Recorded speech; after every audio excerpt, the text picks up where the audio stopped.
8টা বজাত কামত গৈ আছোঁ বজাৰ ফালে ৰেল লাইন কাষেদি গৈ আছোঁ এইটো ঘৰৰ ল'ৰা নামটো বা কিবা আছিল মই নাজানো তাক সুধিলোঁ যে কিহৰ কান্দি আছে মানুহবিলাক কৈ আছে যে তাৰ ঘৰত মানুহ দুটা মৰিছে পিছত আমি আহিলোঁ তাৰ লগতে আহিলোঁ আহি কিনে চাই আছোঁ যে দুটা ডেড বডি বিচনাত শুই আছে পিছত লাৰি কিনে চালোঁ নাৰীটো চালোঁ নাই ডেড এইখিনি দেখাৰ পিছত সিয়ে ক'লে ব'ল মোৰ লগত ব'ল মেডিকেলত লৈ যাম পিছত লগত গ'লোঁ এতিয়াহে আহিলোঁ মাত্ৰ মই তাৰপৰা তাত মেডিকেল কিবা কোনোবাই আহিছিল আহি কিনে চালে এতিয়া আৰু পোষ্টমৰ্টেমত পঠাই দিছে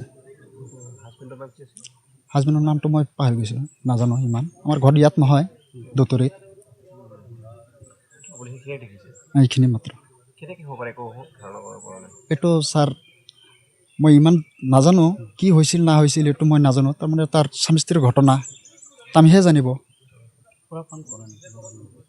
হাজবেণ্ডটো এইটো আমি নাজানো আমি তাৰ লগত সুধিলেহে ক'ব পাৰিব তাৰ মা আছিল তাৰ হাজবেণ্ড আছিল আৰু তাৰ দিদাটো আছিল আৰু সৰু সৰু দুটা ল'ৰা আছিল ছোৱালীজনকো মাৰিছে সিও মৰিছে মায়েকো মৰিছে ছোৱালীকো মৰিছে এনেকুৱাই হ'ব এইটোতো ছাৰ মই নাজানো কোনে কৰিছে নকৰিছে এইটো নাজানো আমি পুৱাতে আহি কিনে মাত্ৰ এইখিনি দেখা পাইছোঁ এইটো নাজানো একেলগে দুটা মানুহ এনেকুৱাইতো মৰিব নোৱাৰে নিশ্চয় ইয়াত মাৰ্ডাৰে হ'ব কিজান